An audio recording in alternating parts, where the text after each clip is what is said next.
ओम गणेशाय नमः। ओम नमः शिवाय। प्रेम से बोलिए विघ्नहर्ता की जय, भगवान भोलेनाथ की जय, माँ पार्वती की जय। नमस्कार भक्तगण, भगवान भोलेनाथ माँ पार्वती की कृपा आप सभी पर बनी रहे। आज सोमवार है। सोमवार के दिन भगवान भोलेनाथ के लिए सोमवार का व्रत रख के उनकी कथा का श्रवण करना अत्यंत फलदायी और शुभ माना जाता है। तो आइए मन में भोलेनाथ माँ पार्वती का स्मरण करते हुए कथा का श्रवण करते हैं। एक बार प्रेम से बोलिए हर हर महादेव, माँ पार्वती की जय। एक साहूकार बहुत अधिक धनवान था। उसके पास धन आदि की कोई कमी नहीं थी। साहूकार के पास सभी सुख और ऐश्वर्य के साधन थे, किंतु उसको एक ही दुख था कि उसके कोई औलाद नहीं थी। दिन रात वह इसी चिंता में लगा रहता और वह पुत्र पाने के लिए हर सोमवार को भगवान चंद्रदेव व शिव जी की पूजा करता। वह व्रत भी रखता था। साहूकार की भोलेनाथ के प्रति ऐसी भक्ति देखकर एक बार माँ पार्वती जी ने शिव जी से कहा, हे नाथ, यह साहूकार आपका अनन्य भक्त है और सदैव ही आपका व्रत और पूजन भक्ति भाव से किया करता है। आप कृपा करके इसकी मनोकामना को पूरी कर दें। माता पार्वती जी के ऐसे वचन सुनकर भोलेनाथ ने माँ गौरी से कहा, हे पार्वती, यह संसार एक कर्म क्षेत्र है। यहाँ जो भी जैसा कार्य करता है उसे वैसा ही फल मिलता है, अर्थात जैसा कार्य मनुष्य करता है वैसा ही परिणाम भोगता है। किंतु माता पार्वती आग्रह पूर्वक बोली, हे महादेव, यह आपका अनन्य भक्त है। यदि इसको कोई भी दुख है तो आपको उसे अवश्य दूर करना चाहिए। यदि आप अपने भक्तों की मनोकामनाएं पूरी नहीं करेंगे तो क्यों मनुष्य आपकी भक्ति सेवा व पूजन करेंगे। माता पार्वती जी के इस आग्रह को सुनकर शिव जी ने कहा, हे शिवे, इस साहूकार के कोई पुत्र नहीं है, इसी कारण यह दिन रात चिंतित व दुखी रहता है। इसके भाग्य में संतान न होने पर भी मैं इसे पुत्र प्राप्ति के लिए वरदान देता हूँ, किंतु इसका पुत्र केवल 12 वर्ष तक ही जीवित रह सकता है, इसके बाद वह मर जाएगा। इससे अधिक मैं इस साहूकार के लिए कुछ भी नहीं कर सकता। माता पार्वती और भोलेनाथ के द्वारा की गई इन बातों को साहूकार सुन रहा था। उसे यह सारी बातें सुनकर ना कोई खुशी हुई और ना ही कोई दुख। वह पूर्वत यानी उसी प्रकार शिव जी की पूजा व व्रत करता रहा। कुछ समय पश्चात साहूकार की पत्नी गर्भवती हो गई और 10वें महीने में उसने एक बहुत ही सुंदर पुत्र को जन्म दिया।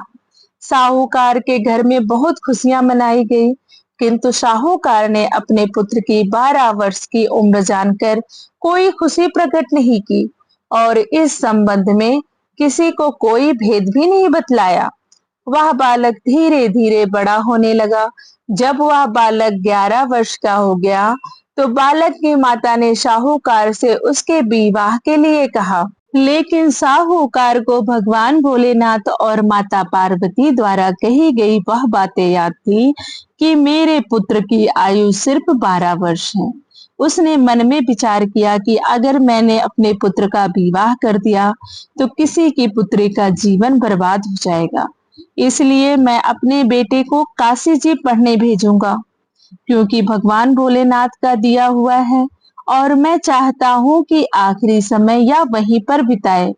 मन में ऐसा स्मरण करते हुए उसने अपनी पत्नी से कहा कि मैं अभी इसका विवाह नहीं करूंगा, मैं इसे काशी जी पढ़ने के लिए भेजूंगा। साहूकार ने अपने साले को बुलाकर कहा कि तुम इस बालक को काशी जी पढ़ने के लिए ले जाओ और इसे विधिवत शिक्षा ग्रहण कराओ। साहूकार ने उसको बहुत सा धन देकर कहा कि रास्ते में जहां कहीं भी ठहरो वहां यज्ञ और ब्राह्मणों को भोजन कराते जाना। इस प्रकार वह दोनों मामा भांजे रास्ते में यज्ञ करते, दान देते तथा ब्राह्मणों को भोजन कराते हुए जा रहे थे। रास्ते में एक शहर पड़ा। उस शहर में राजा की कन्या का विवाह था। एक अन्य राजा का लड़का बारात लेकर आया था, लेकिन वह एक आंख से काना था। लड़के के माता पिता को इस बात की चिंता थी कि कहीं काने वर को देखकर कन्या के माता पिता विवाह में किसी प्रकार की अड़चन न डाल दें। इसी कारण जब उन्होंने साहूकार के अति सुंदर बेटे को देखा, तो उनके मन में विचार आया कि क्यों ना इस लड़के से विवाह का कार्य पूर्ण करा लिया जाए। यह विचार कर उसने लड़के और उसके मामा से कहा कि यदि आप फेरे व कन्यादान का कार्य पूर्ण करा देंगे, तो आपकी बड़ी कृपा होगी और हम आपको बहुत सारा धन उपहार के रूप में देंगे। शाहूकार के लड़के और उसके मामा ने इस बात को स्वीकार कर लिया था। विवाह का काम भली प्रकार से पूरा हो गया। जब वह लड़का जाने लगा, तो उसने चुपके से राजकुमारी की चुनरी पर लिख दिया कि तेरा विवाह तो मेरे साथ हुआ है, लेकिन जिसके साथ तुझे भेजा जाएगा वह एक आंख से काना है। मैं काशी जी को जा रहा हूँ। राजकुमारी ने जब इस प्रकार लिखा पाया, तो उन्होंने काने राजकुमार के साथ जाने से मना कर दिया और कहा कि यह मेरा पति नहीं है। मेरा विवाह जिसके साथ हुआ है वह काशी जी गया है।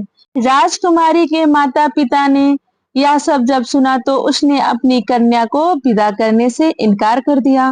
बारात वापस चली गई। उधर साहूकार का लड़का और उसका मामा काशी जी पहुंचे। वहां लड़के ने पढ़ना शुरू किया तथा अपना अतिरिक्त समय मामा भांजा यज्ञ दान आदि में व्यापित करने लगे। इस प्रकार कई महीने बीत गए। जब लड़के की उम्र 12 साल की हुई, तो उस दिन लड़के के मामा ने यज्ञ का आयोजन कर रखा था। अचानक ही लड़के की तबीयत खराब हो गई। लड़के ने अपने मामा से बताया कि आज उसकी तबीयत नहीं ठीक है, तो लड़के के मामा ने कहा अंदर जाकर सो जाओ। लड़का अंदर जाकर सो गया। थोड़ी देर बाद लड़के के प्राण पखेरु उड़ गए। जब लड़के के मामा ने देखा कि वह मर गया है, तो वह बहुत दुखी हुआ। उसने सोचा कि मैं पहले यज्ञ पूरा कर लूं, तब सोचूंगा कि मुझे क्या करना है। लड़के के मामा ने यज्ञ पूरा किया और फिर रोना प्रारंभ कर दिया। वह बहुत जोर जोर से रो रहा था। संयोगवश शिव जी और माता पार्वती उधर से जा रहे थे। पार्वती जी ने भगवान भोलेनाथ से कहा, हे नाथ, कोई दुखी व्यक्ति रो रहा है, उसके कष्टों को दूर कर दो। तब शिव जी और पार्वती जी वहां पहुंचे, तो उन्होंने देखा कि वहां पर एक लड़का मरा पड़ा है। तब पार्वती जी देखते ही लड़के को पहचान गई और भगवान भोलेनाथ से उस लड़के के मरने का कारण पूछने लगी। बोली, हे भगवान, यह तो आपका दिया हुआ है, यह इतनी जल्दी कैसे मर सकता है। तब शिव जी ने पार्वती जी को समझाया, हे गौरी, इस लड़के की आयु इतनी ही थी, ये अपनी आयु पूरी कर चुका है।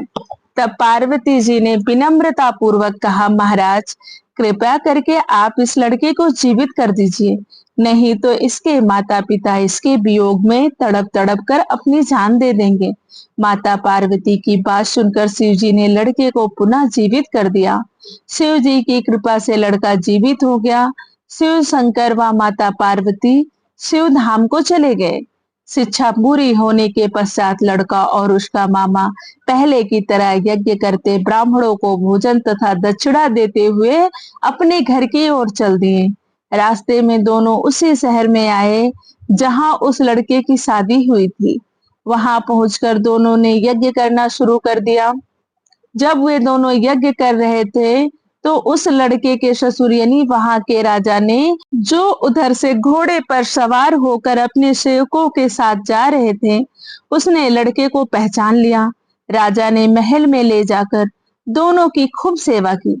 कुछ समय पश्चात राजा के महल में रहने के बाद लड़के ने राजा से जाने की आज्ञा ली। राजा ने अपनी लड़की को लड़के के साथ विदा किया और साथ में बहुत सा धन एवं दास दासियों को भी भेजा। जब वे अपने शहर में आए, तो लड़के के मामा ने कहा, पहले मैं तुम्हारे माता पिता को तुम्हारे आने की खबर सुना आता हूँ, तब तक तुम पत्नी सहित यहाँ आराम करो। ऐसा कहकर लड़के का मामा साहूकार को अपने पुत्र के आने की खबर देने चला गया। घर जाकर उसने देखा कि उसके बहन और बहनोई छत पर बैठे हुए हैं और उन्होंने यह प्रण कर रखा है कि यदि उनका बेटा जीवित लौट आया तो वह छत से नीचे उतर आएंगे, नहीं तो छत से कूदकर अपने प्राण त्याग देंगे। लड़के के मामा ने यह समाचार उन्हें सुनाया कि उनका लड़का जीवित लौट आया है तो उन्हें विश्वास नहीं हुआ। तब लड़के के मामा ने शपथ खाकर कहा कि आपका पुत्र अपनी स्त्री और बहुत सा धन और दास दासियों सहित घर आया है। तब साहूकार और उसकी पत्नी छत से नीचे उतर आए तथा प्रसन्नता के साथ अपने बेटे और बहू का स्वागत किया। सभी प्रसन्नता के साथ रहने लगे। इस प्रकार भक्ति भाव से जो भी प्राणी सोमवार के व्रत की कथा का पालन करता है तथा प्रेम पूर्वक इस कथा को सुनता या पढ़ता है तो उसके सभी कष्ट दूर होते हैं, सारी मनोकामनाएं पूर्ण होती हैं और इस लोक में सभी सुखों और सुविधाओं को भोग कर अंत में उसे शिवलोक की प्राप्ति होती है। प्रेम से बोलिए भगवान भोलेनाथ की जय, माँ पार्वती की जय। आइए अब श्रवण करते हैं शिव चालीसा का। श्री गणेश गिरजा सुवन मंगल मूल सुजान, कहत अयोध्या दास तुम देहु अभय वरदान। जय गिरजापति दीन दयाला, सदा करत संतन प्रतिपाला। भाल चंद्रमा शोहत नीके, कानन कुंडल नाग फनी अंग गौर सिर गंग बहाए, मुंड माल तन छार लगाए।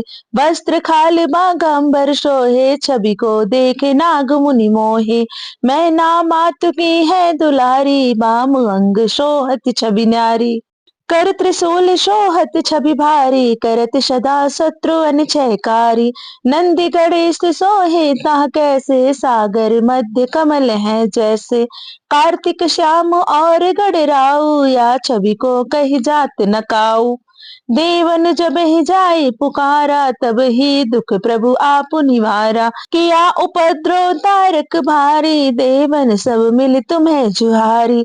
तुरस खडानन आप पठायो, लो निमेष महामारी गिरायो। आप जलंधर असुर संघारा, सूयस तुम्हारे विदित संघारा। त्रिपुरासुर सन युद्ध मचाई, सब ही कृपा कर लीन बचाई। किया तप ही भागीरथ भारी, पूरब प्रतिज्ञा तसु पुरारी। दानिन महा तुम शम को नाही, सेवक स्तुति करत सदाही। वेद नाम महिमा तो गाई, अकद अनादि भेद नहीं पाई। प्रगट उदधि मंथन में ज्वाला, जरे सुरासुर भय बिहाला। कीन दया तह कर सहाई, नीलकंठ तब नाम कहाई। पूजन रामचंद्र जब कीन्हा, जीत के लंक विभीषण दीन्हा। साहस कमल में हो रहे धारी, कीन प्रतीक्षा तब ही पुरारी। एक कमल प्रभु राख्यो जोई, कमल नयन पूजन चाह सोई। कठिन भक्ति देखे प्रभु शंकर, भय प्रसन्न दिए इच्छित वर। जय जय जय अनंत अविनाशी, करत कृपा सबके घटवासी। दुष्ट सकल नित मोहि सतावे, भ्रमत रहे मोहि चैन न आवे। त्राहि त्राहि मैं नाथ पुकारूं, यही अवसर मोहि आन उबारो। ले त्रिशूल शत्रुन को मारो, संकट से मोहि आन उबारो। मातु पिता भ्राता सब कोई, संकट में पूछत नहीं कोई। स्वामी एक है आश तुम्हारी, आई हरो अब संकट भारी। धन निर्धन को देत सदा ही, जो कोई जाचे वो फल पाही। अस्तुत के ही विधि करो तुम्हारी, क्षमहु नाथ अब चूक हमारी। शंकर हो संकट के नाशन, मंगल कारण विघ्न विनाशन। योगी यति मुनि ध्यान लगावे, नारद शारद धीस नमावे। नमो नमो जय नमो शिवाय, सुर ब्रह्मादिक पार न पाए। जो यह पाठ करे मन लाई, तापर होते शंभु सहाय। ऋषियन जो कोई हो अधिकारी, पाठ करे सो पावन हारी। पुत्रहीन कर इच्छा कोई, निश्चय शिव प्रसाद ते होई। पंडित त्रयोदशी को लावे, ध्यान पूर्वक होम करावे। त्रयोदशी व्रत करे हमेशा, तन नहीं ताके रहे कलेसा। धूप दीप नैवेद्य चढ़ावे, शंकर सम्मुख पाठ सुनावे। जन्म जन्म के पाप नसावे, अंतवास शिवपुर में पावे। कहे अयोध्या आश तुम्हारी, जान सकल दुख हरो हमारी। नित्य नेम कर प्रातः ही, पाठ करो चालीसा। तुम मेरी मनोकामना पूर्ण करो जगदीश। मग सठ छठ हेमंत ऋतु, श्रावंत 64 जान। अष्टुत चालीसा वही, पूर्ण कीन कल्याण। प्रेम से बोलिए भगवान भोलेनाथ की जय। इसके बाद शिव जी की आरती करके आप अपनी कथा का समापन करें। वीडियो अच्छी लगी हो तो लाइक करें, शेयर करें और चैनल को जरूर सब्सक्राइब कर लें, ताकि सभी त्योहारों की कथा आपको आसानी से मिल सके। वीडियो के अंत तक बने रहने के लिए धन्यवाद। राधे राधे, जय माता दी।